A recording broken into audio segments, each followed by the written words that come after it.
India पर अपना favourite debate show हम तो पूछेंगे। रामलला सियासत के शिकार हो गए हैं। देश में चुनाव होने हैं, इसलिए वीएचपी ने 4 महीनों के लिए अयोध्या में राम मंदिर निर्माण के मुद्दे को ठंडे बस्ते में डालने का फैसला किया है। वीएचपी और आरएसएस का कहना है कि नई सरकार आने के बाद इस मुद्दे को दोबारा जोर शोर से उठाया जाएगा। क्योंकि चुनाव के वक्त हर मुद्दे को राजनीतिक रंग दिया जाता है, इसलिए वो इस मुद्दे को फिलहाल टाल रही है। हालांकि बीजेपी का कहना है कि अयोध्या में भव्य राम मंदिर के लिए वो प्रतिबद्ध है और विरोधी दलों से इस मुद्दे पर उनका रुख पूछा जाना चाहिए। वीएचपी ने जिस वजह से इस मुद्दे को टालने का ऐलान किया है, कुछ वैसी ही बात कपिल सिब्बल कर चुके हैं। तब सुप्रीम कोर्ट में कपिल सिब्बल से इस मामले को आम चुनाव तक टालने की मांग की गई थी। सिब्बल की इस मांग पर तब बीजेपी और वीएचपी ने जबरदस्त बवाल काटा था।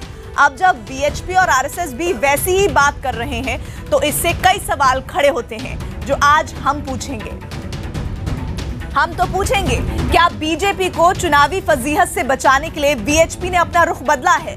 हमारा आज का एक और अहम सवाल होगा, क्या राम मंदिर पर वीएचपी के बदले रुख का विरोधी दलों को समर्थन करना चाहिए? और महत्वपूर्ण सवाल एक और होगा, वो ये कि क्या चुनावों को देखते हुए संतों के दूसरे गुट को भी टकराव का रास्ता छोड़ना चाहिए? कब आएंगे रामलला के अच्छे दिन? इसी पर आज करेंगे बड़ी बहस, लेकिन पहले नजर घटनाक्रम पर।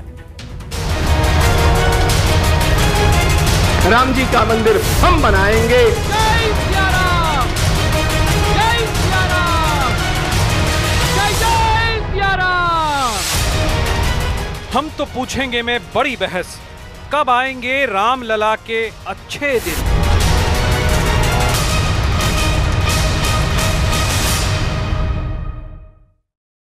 चुनाव नजदीक है और चुनाव किसी भी लोकतंत्र का राष्ट्रीय पर्व होता है।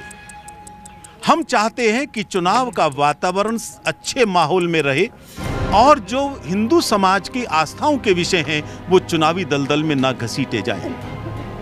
इसलिए हम लोगों ने, पूज्य संतों ने निर्णय लिया कि अभी हम 4 महीने कोई आंदोलन नहीं करेंगे। देखिए, हम तो पहले ही कह रहे थे कि मिली भगत है।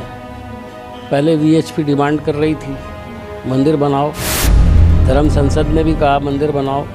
जब वीएचपी को धर्म संसद ही ने बुरा भला कहना शुरू कर दिया, तब वीएचपी के पास अब कोई रास्ता नहीं बचा है। वो तो हमेशा गवर्नमेंट की लाइन ही टो करती है और गवर्नमेंट को मदद करती है, तो फिर वो गवर्नमेंट को मदद ही करने के नाम पर ये सब कर रही है। उन्हें मालूम है कि नरेंद्र मोदी जी खुद कह चुके हैं कि अदालत के फैसले से पहले कुछ नहीं हो सकता, तो आज उसी लाइन को टो कर रहे थे। इसका मतलब है वीएचपी पहले लोगों को बेवकूफ़ बना रही थी।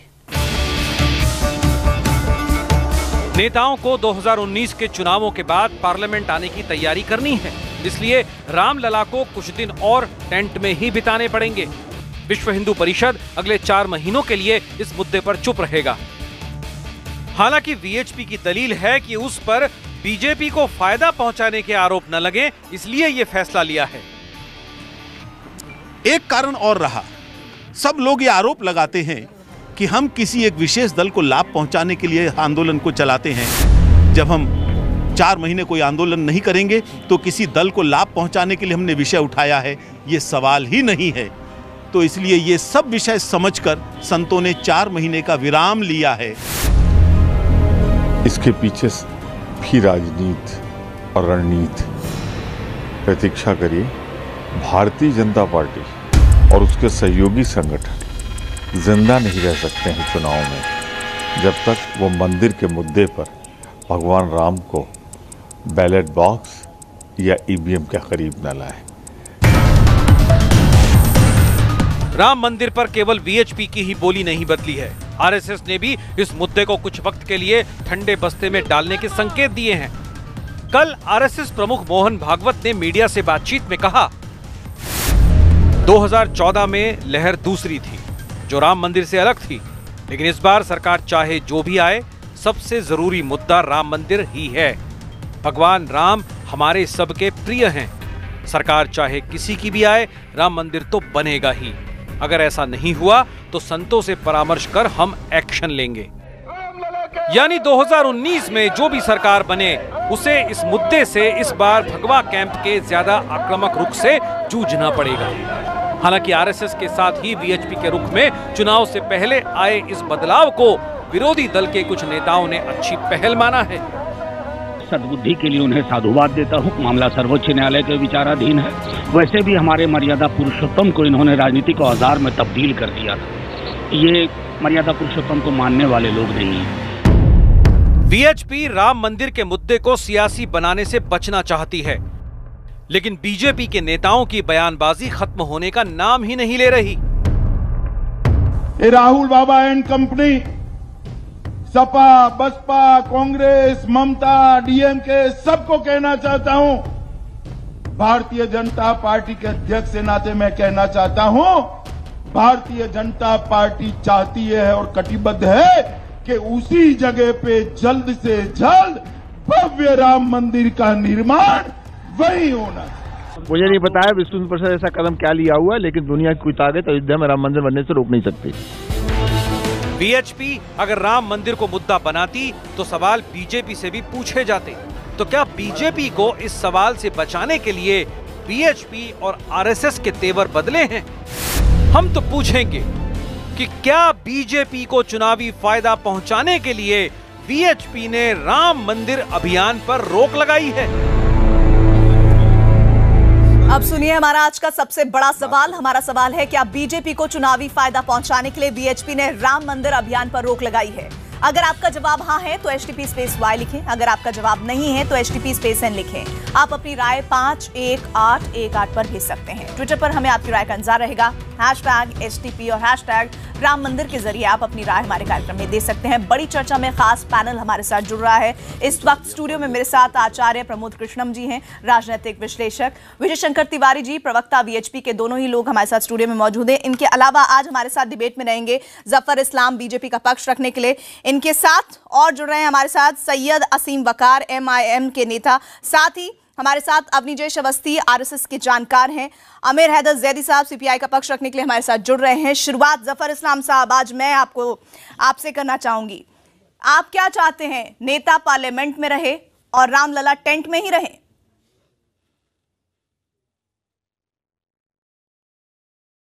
देखिए, आपने हमारे राष्ट्रीय अध्यक्ष जी को सुना, बड़े साफ लफ्जों में कहा, शायद लोगों को समझ में आ गया, बहुत साफ तरीके से उन्होंने कहा कि हमारी प्राथमिकता बिल्कुल साफ है, अपनी प्राथमिकता बनाइए। बाकी दीगर पॉलिटिकल पार्टी से कहा है कि वो अपनी प्राथमिकता बनाए। मामला कोर्ट में है, विकल्प जो भी हमारे पास है उसका इस्तेमाल करेंगे। जैसे अभी हमने 67-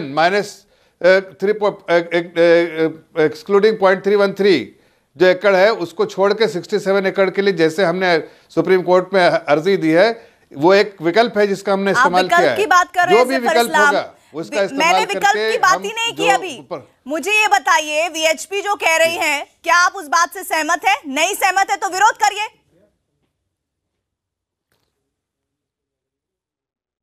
नहीं, देखिए, हमारी सिर्फ एक ही मंशा है। हम विरोध प्रतिविरोध में कोई बात इसमें नहीं। हमारी सिर्फ एक मंशा है कि वहां मंदिर बने। हमारी पार्टी के राष्ट्रीय अध्यक्ष आप कह रहे हैं ना मंदिर बने, फिर से एक बार साफ आप बोलिए। हम बीएचपी ने जो अभियान रोकने की बात कही, हम उस अभियान को आगे बढ़ाएंगे।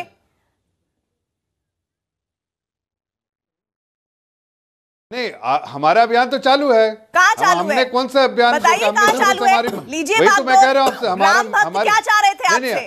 राम भक्त क्या चाह रहे थे आपसे? देखिए, बताइए आपका अभियान चालू है तो कब जा रहे हैं आप आधारशिला रखने? बताइए। नहीं, सुन तो लीजिए। आपका अभियान चालू है ना, आपने अभी कहा, बताइए। अरे सुन तो लीजिए। हाँ, तो आप सुन लीजिए। ये कोई कांग्रेस पार्टी का प्रवक्ता नहीं, क्योंकि कांग्रेस पार्टी का स्टैंड ही क्लियर नहीं है। हमारे पार्टी के में बिल्कुल साफ क्लैरिटी है, बिल्कुल साफ सच्चाई के साथ कह रहा हूं।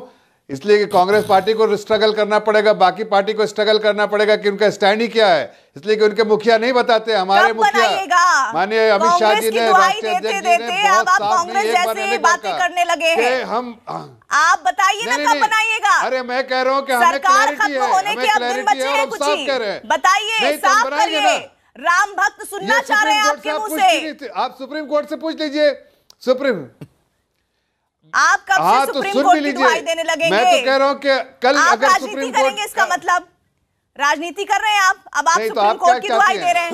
अब आप सुप्रीम कोर्ट की दुहाई दे रहे हैं। अभी आप कह रहे थे कि हमारा अभियान जारी है। बताइए कौन सा अभियान जारी है, स्पष्ट कीजिए। यहाँ पर के बारे में कहा हमने, नहीं, प्रधानमंत्री ने कहा, हमारे राष्ट्रीय अध्यक्ष जी ने कहा, हमारे सारे नेतागण ने कहा बार बार, एक बार नहीं अनेक बार, मामला सुप्रीम कोर्ट में है, उसके अलावा कोई विकल्प होगा? 1996 से लेकर आज तक अपना मैनिफेस्टो अगर आप देखेंगे ना, आप यही बातें कह रहे हैं, लेकिन उत्तर नहीं मिल रहा है राम भक्त को। अरे ये मामला नहीं, तो ये आपसे मैं पूछ रहा हूं, आपसे पूछ रहा हूं, मुझसे सुप्रीम सवाल कोर्ट में मत कब से पूछिए। मामला है? आप आपने कभी सवाल होने किया का इस पे? क्लेम लेते हैं, आप जवाब दीजिए। मुझसे नहीं, सवाल नहीं, मत पूछिए। आप हम पे सवाल उठा रहे हैं।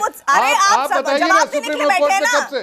नहीं, और आप यही समस्या है जफर इस्लाम जी। आप विजय शंकर तिवारी जी, आपने अभी जफर इस्लाम जी को सुना। ठीक है जफर इस्लाम जी, हम समझ गए हैं आप क्या चाह रहे हैं। आपने आज बता दिया कि आप बहुत बड़े राम भक्त हैं और कितना निष्ठावान है आप राम मंदिर को लेकर, ये आज आपने बता दिया। विजय शंकर तिवारी, राम भक्ति आस्था का विषय है या चुनाव का है? बताइए, राम मंदिर को लेकर क्या स्टैंड है?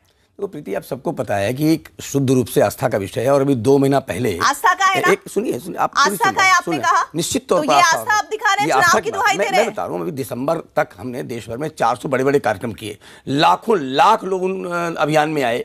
हमारे ऊपर एक प्रश्न था कि ये अब चुनाव आ गए ना, इसलिए ये सारे आंदोलन कर रहे हैं, अभियान कर रहे हैं। हमसे इसी अपने स्टूडियो पूछा गया कि आपकी अगली योजना क्या है। हमने कहा कि 31 जनवरी और 1 फरवरी को कुंभ में पूज्य संत इकट्ठा होंगे, धर्म संसद होगी, जो तय करेंगे चुनाव आते हृदय परिवर्तन हो गया आपका। सुनिए, तो संतों ने तय किया कि हमारे ऊपर बार बार एक आरोप लगता है। कौन से संत ने तय किया? धर्म संसद में एक संत का नाम बता दीजिए जो ये कहता दिख रहा है कि हम चुनाव के बाद चाहते हैं। अभी हम आचार्य जी से पूछ लेंगे, प्रमोद कृष्ण जी भी मौजूद हैं। प्रीति, ये गलत बात है। आप जो कह रहे हैं कि एक संत बता दीजिए, धर्म संसद में एक संत होता है क्या? धर्म संसद में 4000 संत थे, और जिन्होंने तय किया कि हम ऐसा कोई काम नहीं करेंगे कि किसी भी पार्टी को इसका लाभ मिले। अपनी योजना से लोग बात करें। आप नाम बताइए। आप कह रहे हैं ना एक संत नहीं होता, आप बताइए ये संत थे, ये संत थे, ये संत थे। आप क्या करिए? आप इन चुनावों में आप पिछले 4-5 महीने को उठा लीजिए, आप राम मंदिर का मुद्दा उठाते रहे, चुनाव आते आपका हृदय परिवर्तन हो रहा है। अब आप समझा रहे हैं लोगों को कि राम मंदिर चुनाव के बाद। संतों के नाम नहीं पता, मैं बताता हूँ। वहां पर पूज्य स्वामी वासुदेवानंद महाराज थे, वहां हंसाचार्य जी महाराज थे, ऐसे 4000 संत थे, और जिनके अगुवाई में यह सारा तय हुआ कि अब 4 महीने हम कोई आंदोलन नहीं करेंगे, लेकिन जो सरकार आएगी पहले दिन से हम आंदोलन लेकर खड़ेंगे और कानून की बात करेंगे, क्योंकि कानून ही एक रास्ता है, दूसरा कोई रास्ता नहीं है।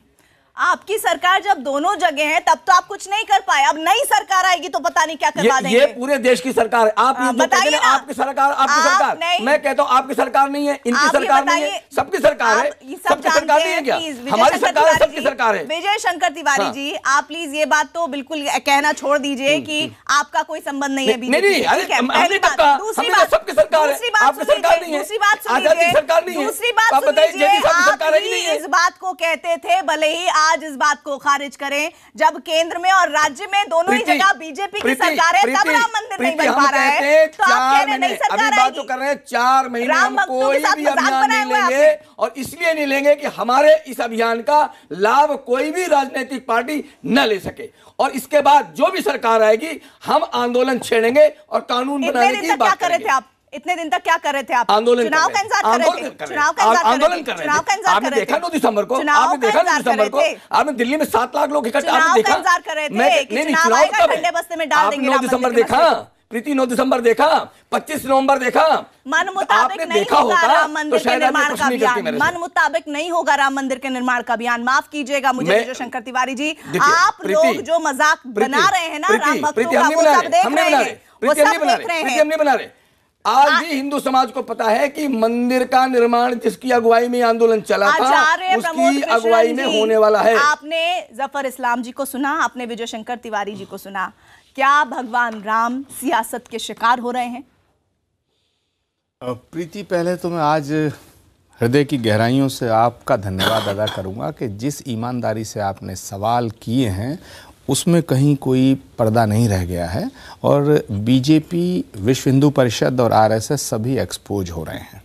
दूसरी बात, अभी विजय शंकर तिवारी जी ये कह रहे थे, यहाँ पर रोक रही हूँ आचार्य विजय शंकर जी ये कह रहे थे, आचार्य जी आपने मेरी प्रशंसा की, इसके लिए धन्यवाद, लेकिन मैं आपसे भी यही गुजारिश करूंगी कि आज आप भी खुले दिल से पूरे अपने विचार रखिएगा इस मसले पर। मैं बात कर रहा हूँ। विजय शंकर तिवारी जी ने कहा कि ये आस्था का विषय है, बिल्कुल सही कहा इन्होंने कि राम मंदिर आस्था का विषय है, लेकिन आस्था और आस्था में फर्क है। इनकी आस्था भगवान श्री राम की जगह अब सरकार में हो गई है। दूसरी बात, बड़ी जिम्मेदारी से मैं कहना चाहता हूं कि कुंभ चल रहा है प्रयाग में। एक तो आपके सवाल का मैं समर्थन करता हूं कि आपने कहा कौन सा ऐसा संत है जो राम मंदिर में देरी चाहता है। ऐसा इस धरती पे कोई संत नहीं है, और जो राम मंदिर में देरी करने के प्रस्ताव पे जिन्होंने हस्ताक्षर किए हैं वह संत नहीं है, वह दुष्ट हैं, क्योंकि भगवान श्री राम का मंदिर बनना चाहिए प्रत्येक संत। आचार्य जी नहीं, आप बोले, मैंने बीच में नहीं बोला, बिल्कुल नहीं, बात आगे नहीं बढ़ेगी, मुझे बोलने दीजिएगा। तिवारी जी मेरे बात को कहिए, आपने संतों को छोड़िए ना, नहीं संतों को छोड़िए ना, आचार्य जी छोड़िए बात करिए, वहां संत आपने किसी काम का नहीं, जो भगवान राम का नहीं वो किसी काम का नहीं। सुनिए, संतों को दुष्ट कहा, मैं कहूंगा संतों को दुष्ट कहेंगे, ठीक है, ठीक है, जिसकी श्रद्धा, जिसकी आस्था भगवान श्री राम के अलावा अगर संतों को दुष्ट कहेंगे, नहीं किसी बीजेपी में है, किसी पार्टी में है, संतों को दुष्ट कह रहे हैं, नहीं हो सकता, आप संतों को दुष्ट कह रहे हैं, नहीं हो सकता। तो आप ये बताइए, आप ये बताइए, नहीं वो संत नहीं हो सकता, वो संत नहीं है, डंके की चोट पे कह रहा हूं, संसद में संत नहीं है। संतों ने भगवान श्री राम को धोखा देने वाली पार्टी का समर्थन किया है, वह संत नहीं हो सकते। और कौन हो सकते हैं? वो संत नहीं हो सकते हैं, वो संत के भेष में ढोंगी हो, जो कांग्रेस को समर्थन करे वो संत हो सकते हैं, वो ढोंगी है, कांग्रेस समर्थनखंडी है, जो कांग्रेस का पाखंडी है, कांग्रेस का समर्थन कर संत हो सकते हो। विजय शंकर जी आपको भी लोग संत मानते हैं, आपको भी लोग संत मानते हैं, आपको भी लोग संत मानते हैं, आप ढोंगी हैं, आप ढोंगी हैं, आप ढोंगी हैं, विजय शंकर तिवारी आप ढोंगी हैं, फैसला होना चाहिए, आप ढोंगी हैं, आपने कह दिया आप ढोंगी हैं, सरकार में आप ढोंगी हैं, आस्था राम में है, आप ढोंगी हैं, मेरी आस्था भगवान श्री राम में, आप संत की बात करें, आपको भी लोग मानते हैं, आप ढोंगी हैं क्या? सुनिए, ढोंगी हैं, पहले मेरी बात ढोंगी है, अरे मेरी बात सुनिए, उनके साथ खड़े हैं, राम मंदिर की बात करें, वो ढोंगी है, जो राम मंदिर जो राम वादा है उनके साथ आप खड़े हैं, इसलिए ढोंगी हैं आप। मेरी बात को पूरा होने दो, बीच में आपने टोका। तीसरी बात मैं कहना चाहता हूं, कुंभ चल रहा है, भारतीय जनता पार्टी को, विश्व हिंदू परिषद को इस कुंभ में डूब के मर जाना चाहिए। इन्होंने देश को धोखा दिया है, इन्होंने भगवान राम को धोखा दिया है, इन्होंने देश की जनता को धोखा दिया। और कांग्रेस को जो चिल्ला के इन्होंने कहा था अगर हमारी सरकार आएगी, पूर्ण बहुमत से आएगी, हम मंदिर बनाएंगे, जिनके कारण सोमनाथ की तर्ज पे मंदिर बनाएंगे। अरे सरकार इस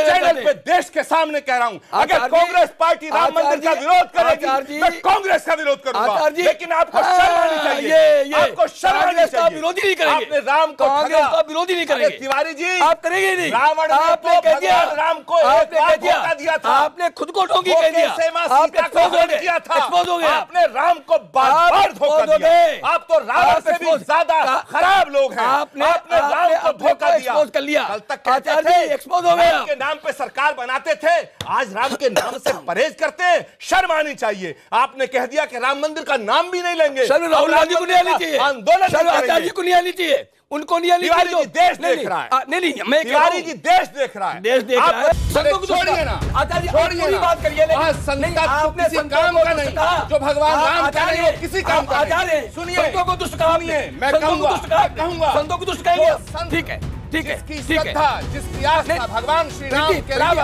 अगर संतों को दुष्ट कहेंगे, नहीं किसी बीजेपी में है, किसी पार्टी में है, संतों को दुष्ट कह रहे हैं, नहीं हो सकता, आप संतों को दुष्ट कह रहे हैं, नहीं हो सकता। तो आप ये बताइए, आप ये बताइए, नहीं वो संत नहीं हो सकता, वो संत नहीं है, डंके की चोट पे कह रहा हूं, संसद में संत नहीं है, संतों नहीं हो। हम तो पूछेंगे में बड़ी बहस आप देख रहे हैं, बाकी मेहमानों के पास में आऊं उससे पहले आचार्य प्रमोद कुछ कह रहे थे, सीधे उन्हीं की तरफ रुख करेंगे। और आचार्य जी का अगर अवनीजेश जी आप काउंटर करना चाहें तो आप कर सकते हैं। सवाल आचार्य जी आपसे ये कि कांग्रेस का राम मंदिर को लेकर क्या स्टैंड है, क्या सोचती है कांग्रेस? देखिए, कांग्रेस का जो स्टैंड हो उस स्टैंड से मैंने एक बात आपको साफ की कि अगर कांग्रेस पार्टी राम मंदिर के खिलाफ कोई स्टैंड लेती है, हम कांग्रेस के खिलाफ खड़े हो जाएंगे। कांग्रेस ने कभी नहीं कहा, कभी नहीं कहा, यस कांग्रेस ने कहा है कि हम सुप्रीम कोर्ट, क्या है? यस कांग्रेस ने कहा है, आप भी जानते हैं, मैं भी जानता बताइए ना। हूं, कांग्रेस ने कहा है कि हम राम मंदिर पर जो फैसला सुप्रीम कोर्ट करेगा उसका समर्थन करेंगे, उसको मानेंगे। ये कांग्रेस ने कहा है। मैं ये कह रहा हूं, मैं अभी विजय शंकर तिवारी जी से आपकी कोई निष्ठा नहीं है। अभी आप अवनीश जी आप काउंटर करिएगा प्लीज, बाकी सब ठीक है, अवनीश जी करें, पहले मेरी बात को कंप्लीट होने दो। 10 सेकंड। कांग्रेस पार्टी की कोई निष्ठा नहीं है। 10 सेकंड। सब कुछ कांग्रेस पार्टी सुप्रीम कोर्ट के हवाले से ही तय करवाती रही है क्या? 10 सेकंड जी बोलिए। मैंने ये कहा है, मैं उसको क्लियर कर देता हूं कि अगर कोई व्यक्ति जो चाहे इस देश में हो या विदेश में हो, हिंदू धर्मगुरु है, हिंदू संत है, और जो राम मंदिर के साथ नहीं खड़ा है वह संत कहलाने का हकदार नहीं है। मैंने ये कहा है। मैंने ये कहा दूसरी बात कि इनकी आस्था राम में नहीं है, इनकी आस्था बीजेपी में हो गई है, सरकार में हो गई है। अवनी जी अवस्थी से मेरा सवाल है, मेरा सवाल है ना, वादा तो इन्होंने किया था। क्या सोचते हैं राम मंदिर पर? राहुल गांधी, हाँ? राहुल गांधी राम मंदिर बनाने के पक्ष में होंगे? बोलिए ना इस बात को। अगर संसद के अंदर ये कानून लाते तो राहुल गांधी और उनकी पार्टी उसके पक्ष में खड़ी होती है कि नहीं है? नहीं, बिल्कुल है। राम मंदिर के विरोध में कांग्रेस पार्टी नहीं है। तो आप अभियान में आप ये बताइए, राहुल गांधी आधारशिला कार्यक्रम में कब शामिल होने जा रहे हैं? जो वीएचपी ने आंदोलन रोका है उसे कब अपने हाथों में थामने जा रहे हैं, बता दीजिए। सवाल ये नहीं है, सवाल ये है कि वादा इन्होंने किया था। पहले ये माफी मांगे देश से कि हमने मंदिर बनाने का वादा किया था। 5 साल लगातार सरकार चलाने के बाद विजय शंकर तिवारी, मैंने आपको पहले ही बोला, अवनीश अवस्थी काउंटर करेंगे। प्लीज आप नहीं बोलेंगे। मुझे ये बता दीजिए कब जा रहे हैं आधारशिला में शामिल होने के लिए? कार्यक्रम जो होने वाला है ना, उसमें कब जा रहे हैं राहुल गांधी, बता दीजिए। देखिए, मैंने ये नहीं कहा कि राहुल गांधी कब जाएंगे, वो उसका फैसला राहुल गांधी करेंगे। बुनियादी सवाल ये है, हमने तो ये सुना है, बीजेपी का प्रवक्ता हमें तो ये पता है, हिंदू परिषद बताए, हमें तो ये पता है कि आपने मंदिर घूमने के लिए कहा था राहुल गांधी को, आपने अखिलेश यादव को विष्णु मंदिर का सुझाव दिया था। अब आप कह रहे हैं कि वो राहुल गांधी जा रहे। आपके सुझाव पर इस तरह रिएक्ट करते हैं तो दे दीजिए ये भी सुझाव, हो सकता है मान ले कल ही। देखिए, राहुल गांधी पंडित मोतीलाल नेहरू के वंशज हैं, पंडित जवाहरलाल नेहरू के वंशज हैं। राहुल गांधी उच्च कोटि के ब्राह्मण हैं। राहुल गांधी पर अगर मैं कहूं कि तुम मंदिर जाओ तो राहुल गांधी मंदिर जाएंगे। इंदिरा गांधी मंदिर नहीं जाती थी, सोनिया जी मंदिर नहीं जाती थी, राजीव गांधी मंदिर नहीं जाती थी। ये कैसा सवाल है? सवाल ये होना चाहिए, इन्होंने वादा किया था कि हम मंदिर बनाएंगे, 5 साल में सब कुछ याद रहा, मंदिर भूल गए, राम मंदिर भूल गए। ये सवाल है। प्रीति जी, अभी प्रमोद जी ने 2 बातें कही। उन्होंने कहा कि राहुल गांधी का या कांग्रेस पार्टी का ये स्टैंड है कि जो भी सुप्रीम कोर्ट का फैसला आएगा वो मानेंगे। इसमें कहीं राम मंदिर के प्रति निष्ठा नहीं है, इसमें सुप्रीम कोर्ट के फैसले के प्रति है। और फिर कहते हैं अगर बीजेपी बिल लाती तो उसका समर्थन करती, तब वो सुप्रीम कोर्ट के फैसले के आगे कैसे चली जाती? एक बात मैं ये नहीं कह रहा हूँ। महत्वपूर्ण बात यह है कि कांग्रेस पार्टी एंड तमाम पार्टी और आलोक कुमार जी ने विश्व हिंदू परिषद के जो कार्यकारी अध्यक्ष ने कहा कि अपने ले आए ना, कांग्रेस अपने मैनिफेस्टो में लाए, आज तक नहीं लाई। एक बात, 10 साल सरकार रही तब बना देती, कुछ करती, कुछ नहीं किया, सिर्फ रोड़े अटकाने के अलावा कुछ नहीं किया। आज सिर्फ आंदोलन स्थगित हुआ है। मंदिर निर्माण की प्रक्रिया, मंदिर निर्माण के प्रति प्रतिबद्धता में किसी तरीके की कमी नहीं है, कोई किसी तरीके की कमी नहीं। ये भी बात सच है कि सिर्फ एक ही पार्टी से पूछा जाता है कि आप कब बनवा रहे हो, बाकी पार्टियां तो डिबेट में भी नहीं आती। राम मंदिर की डिबेट में कहते हैं हम नहीं आएंगे जी, हम नहीं आएंगे, इसमें कोई कमिट नहीं करना चाहती। वास्तविकता ये है कि इस देश में जिस तरीके से मंदिर से चुनाव से पहले कोई मंदिर जाता है, फोटो खिंचवाता है, उसके बाद कभी किसी ने मंदिर जाते हुए नहीं देखा किसी को। ऐसे भी कांग्रेस के अध्यक्ष हैं, उसके चुनाव से पहले 2 महीने पहले और चुनाव के 2 दिन बाद किसी ने अगर मंदिर जाते हुए देखा हो तो मुझे जरूर बताए, कोई फोटो खिंचवाई हो। अवस्थी जी, आपका कहना प्रमोद जी, मैं आपके बीच में बोला नहीं था। मैं तिवारी जी को बुलवाया, प्रमोद जी आपके बीच में बोला नहीं था। तिवारी जी को बुलवाया। प्रमोद जी, आप आज जितने बड़े संत बन रहे हैं, आप न जीत पाए हो इलेक्शन, लेकिन लोकसभा का इलेक्शन कांग्रेस की टिकट पे लड़ा था, उसमें मैनिफेस्टो में तो जुड़वा देते। अरे मैनिफेस्टो में तो जुड़वा देते आप। अगर मैं भाजपा से चुनाव लड़ूं, आप भारतीय जनता पार्टी के साथ खड़ा हो जाऊं तो मैं देवता बन जाऊंगा।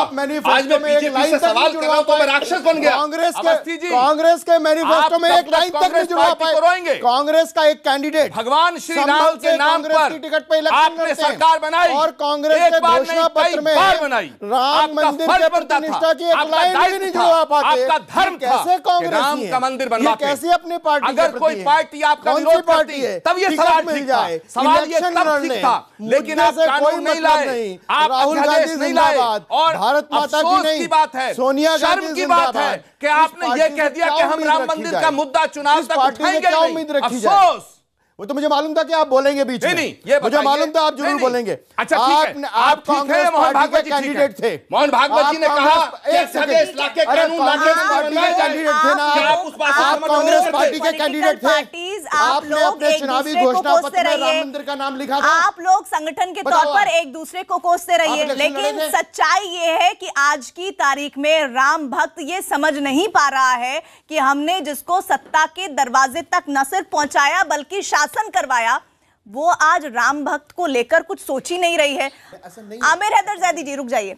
आमिर हैदर जैदी जी, आप तो खुश होंगे ना, आप तो चाह ही रहे थे कि चुनावी मुद्दा ना बने राम मंदिर, अब तो शांति पड़ गई आपको? किसी भी हालत में खुश नहीं होता ये। देखिए, एक खामा आप वीएचपी और आरएसएस को कोस रहे हैं।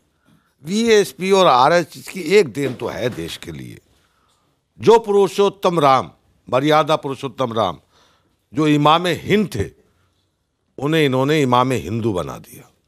ये दिन तो है। इमाम हिंद को इमाम हिंदू बनाने में ज्यादा वक्त नहीं लगा।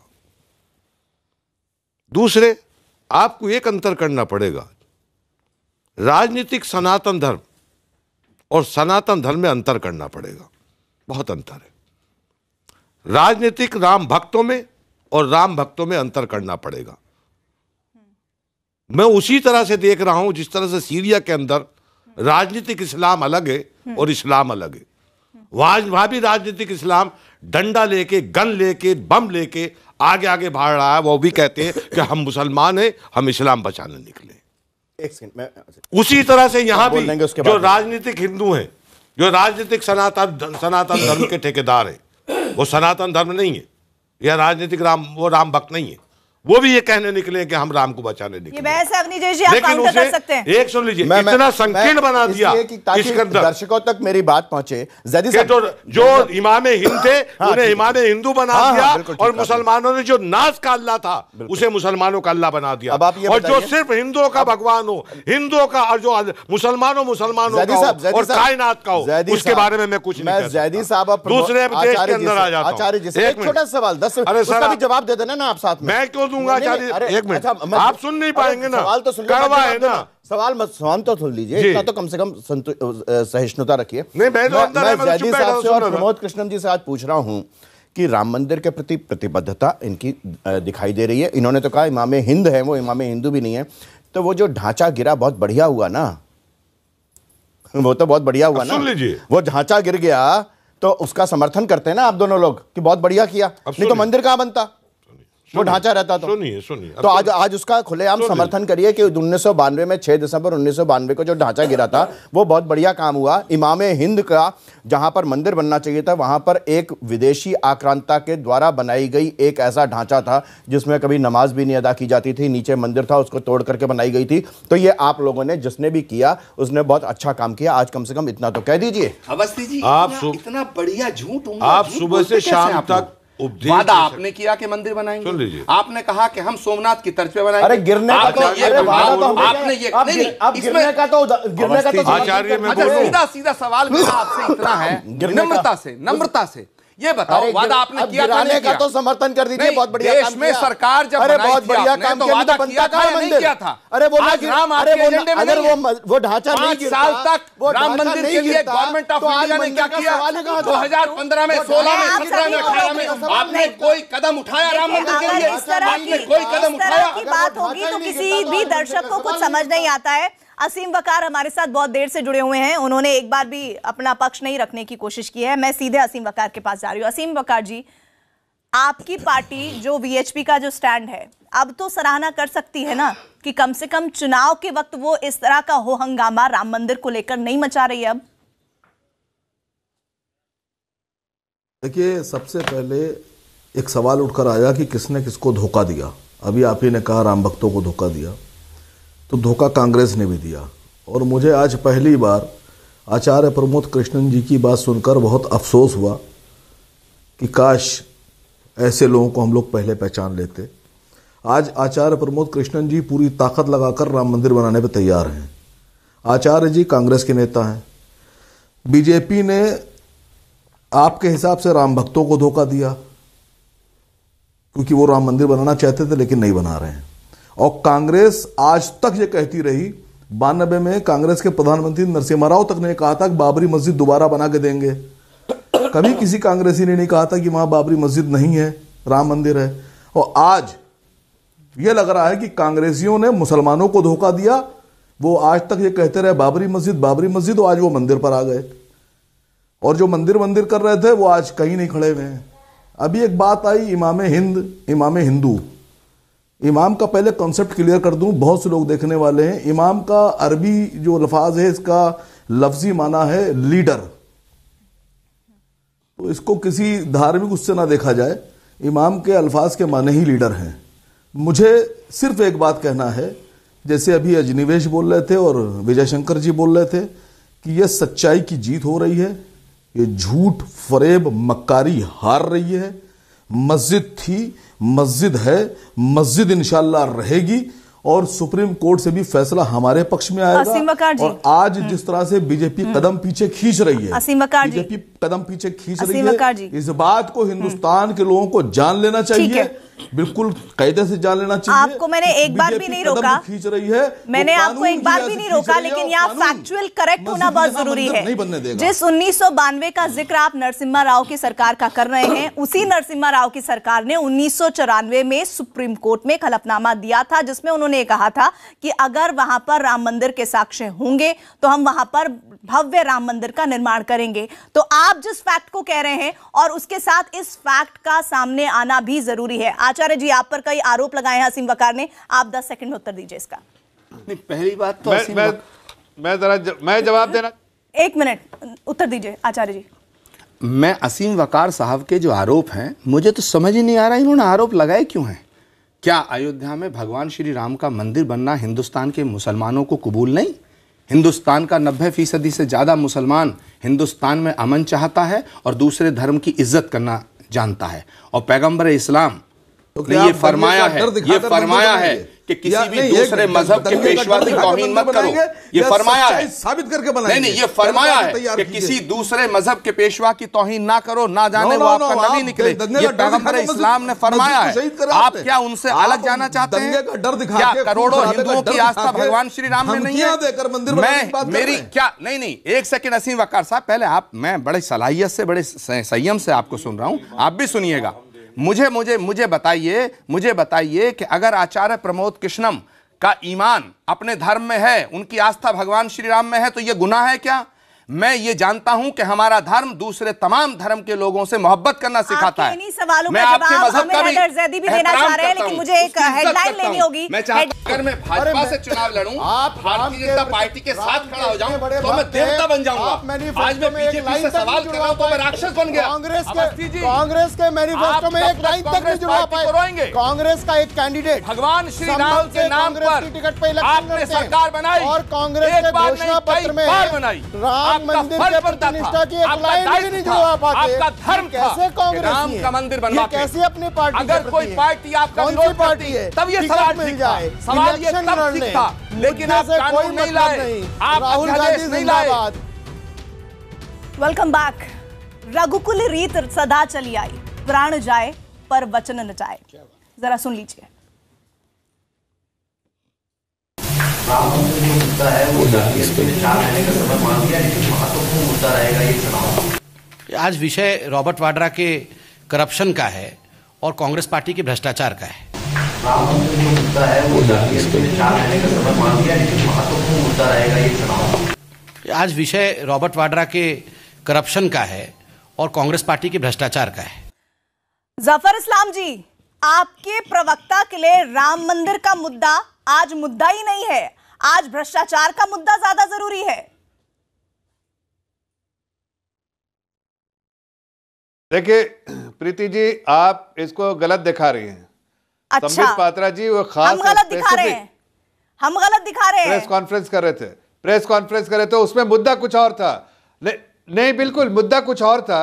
उस मुद्दे पे वो बात कर रहे थे, उसमें आपने सवाल किया, किसी ने किया, उसको आउट ऑफ कॉन्टेक्स्ट लेना सही नहीं है। वो आप उनकी जो प्रेस कॉन्फ्रेंस देखी जो मंदिर पे किया है, आज हमारे राष्ट्रीय अध्यक्ष जी ने किया, उसको आप दिखाइए ना। आप उसको क्यों नहीं दिखा रहे? आप संबित पात्रा को क्यों दिखा रहे हैं? हमारे राष्ट्रीय अध्यक्ष जी ने जो कहा अलीगढ़ में, उसको दिखाइए।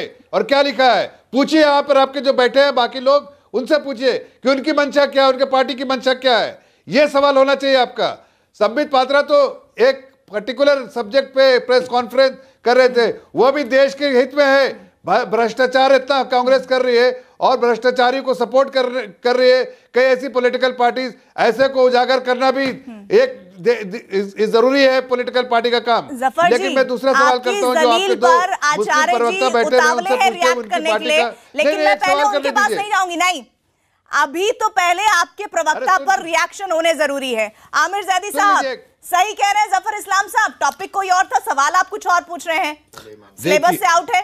देखिए, इनका जवाब एक छोटा सा, ये भ्रष्टाचार पर बीजेपी अगर इतनी संवेदनशील है तो जन लोकपाल कहाँ है वो कहीं नजर नहीं आता। वो दिखाया है। हाँ। नहीं, जन लोकपाल का वो नजर नहीं आता 5 साल में। मसला ये कि वसीम विकार भाई ने हमारे एक बात पे टिप्पणी करी, इमाम पे। वसीम भाई मैं जानता हूँ 1 लाख पहले प्रवक्ता पर टिप्पणी प्लीज सुन लीजिए। पहले प्रवक्ता पर टिप्पणी प्लीज, बी स्पेसिफिक।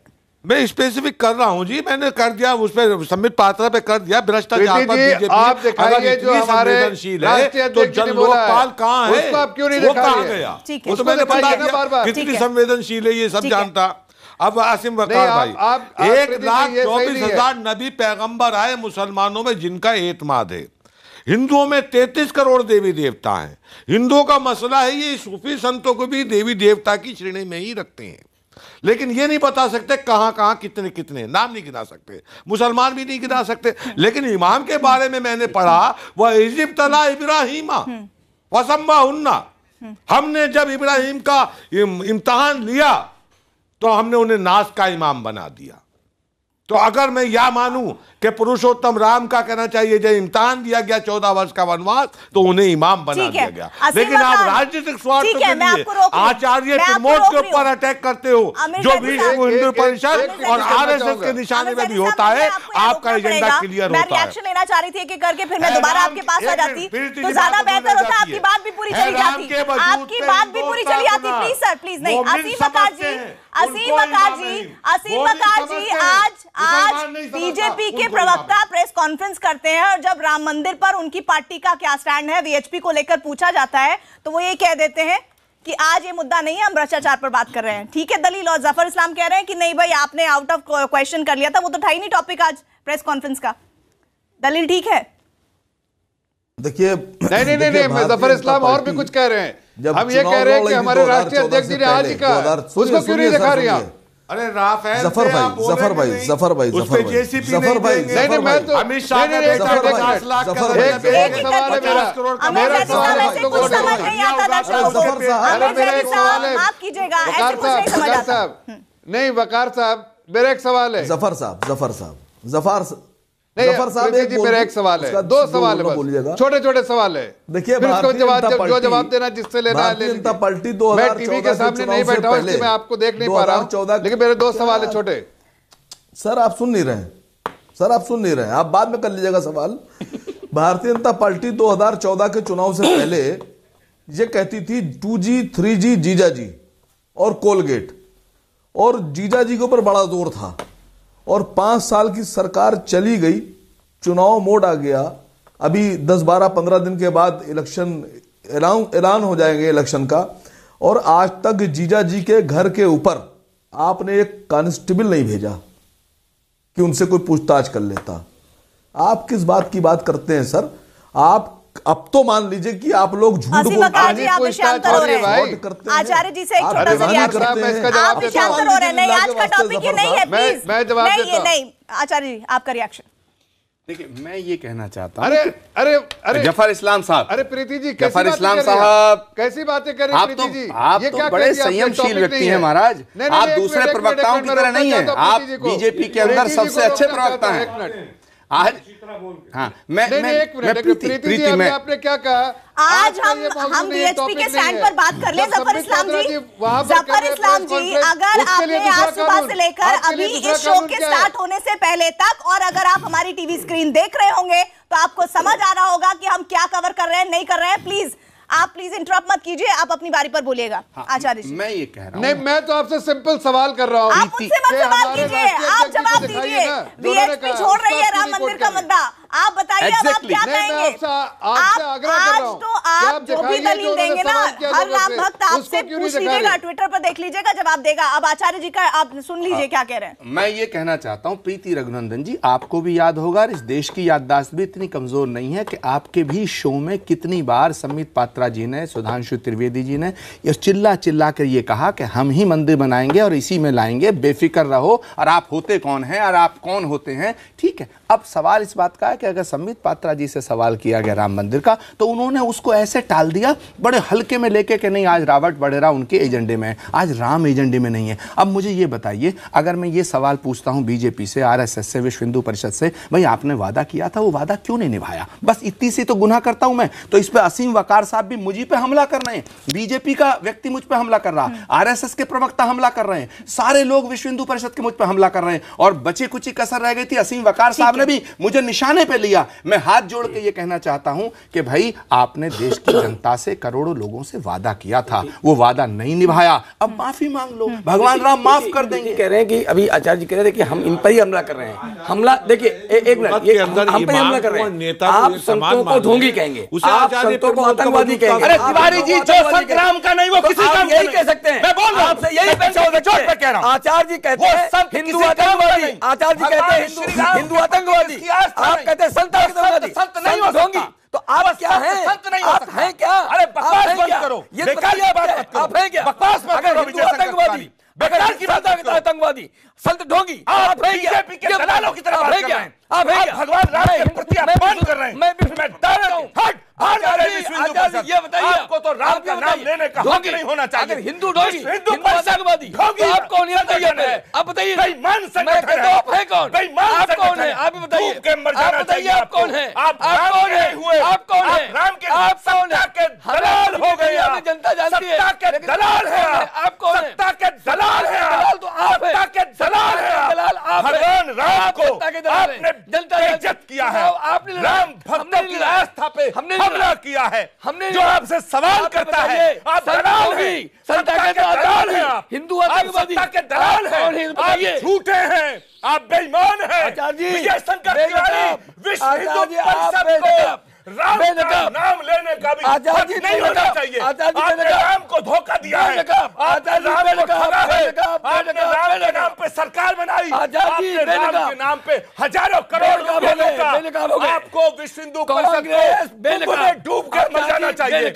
इस महाकुंभ में विश्व हिंदू परिषद को डूब के मर जाना चाहिए। बोलिए शर्म आनी चाहिए आपको। 5 साल में आपने 5 कदम राम मंदिर के लिए उठाए। शर्म आनी चाहिए। जो आपसे सवाल करता है उसे आप गाली देते हैं, उसे आप गाली देते हैं। शर्म आनी चाहिए। पानी पीजिए आप दोनों, पानी पीजिए आप दोनों। अवनीजेश अवस्थी जी, अवनीजेश अवस्थी जी, मैं प्लीज आमिर कर दीजिए, प्लीज रुक जाइए। अवनीजेश अवस्थी जी, एक सवाल है, मोहन भागवत का बयान, नहीं रुक जाइए, सर देखिए बहुत ही क्लियर है, अगर सब लोग एक साथ बोलेंगे तो किसी को कुछ समझ नहीं आएगा। अवनीजेश अवस्थी से मेरा सवाल है, प्लीज अवनीजेश